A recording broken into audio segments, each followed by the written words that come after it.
while it is very crucial to train very hard during your main workouts, during the workouts where you're trying to increase the amount of pull-ups you can do or the amount of weight that you can pull, you should treat recovery as important as the training itself, because it is a part of training. And I'm speaking about this from my own personal experience. Even though I can do over 40 unbroken pull-ups, even though I can rep out 60 kilograms of weighted pull-ups, I still overestimated myself. So I got a few injuries. See, that's what happens when you think that you're an exception, that you can train hard and not recover as hard. So I'm just speaking from my own personal experience, and I still remember other people actually telling me this. Like, they're having 5 hours of sleep a night, and then they're kind of complaining, why aren't they progressing, or why are their elbows irritated? Well, it was the same mistake that I just did. And I swear, it can happen at any level. You're not the exception, is what I'm trying to remind you guys. And it's what I really forgot to remind myself. And I'll be honest, over the past several months, I wasn't as locked in my sleep. And while I still could make some progress in the gym, it wasn't as optimized. And my tendons didn't recover as well. Because, okay, your muscles might adapt way sooner than tendons. But yeah, that's the point. Tendons and joints, they don't recover as fast as your muscles. So you really got to optimize the recovery. And that's what I wasn't too focused on. And now I have to do the recovery exercises. I really plateaued my progress.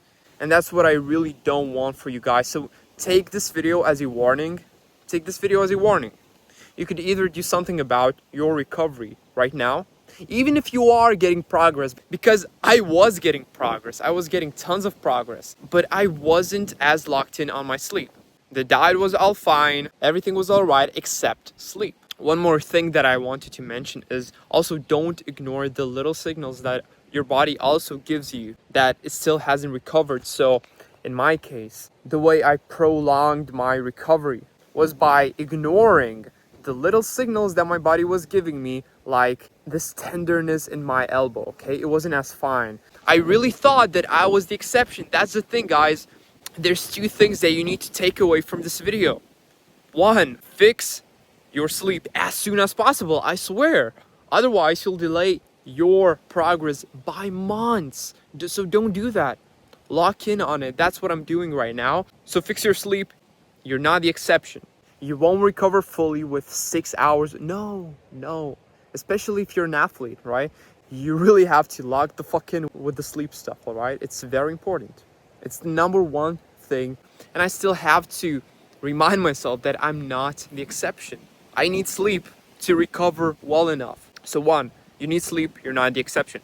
And two, notice the signs of your body giving you signals.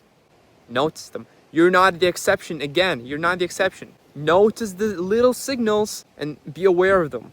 And try and fix them ASAP. Try and figure out. Because if you will prolong noticing the warning signs, those warning signs will just increase to such an extent where you'll take months to recover. You'll get tennis and golfer's elbow at the same time, right? You have to be very careful with this. You're not the exception. Don't let ego get in your way. So again, two things to not disregard: sleep and noticing the warning signs. Even the most little warning signs, okay? Notice them. In both cases of sleep and noticing the signs, understand that you're not the exception and you just have to take action. You just have to take action with your sleep. You have to fix it. Actually, you can set an alarm when to go to sleep. And once the alarm goes off, you go to bed. That's it. And for noticing the little signs, just be more aware.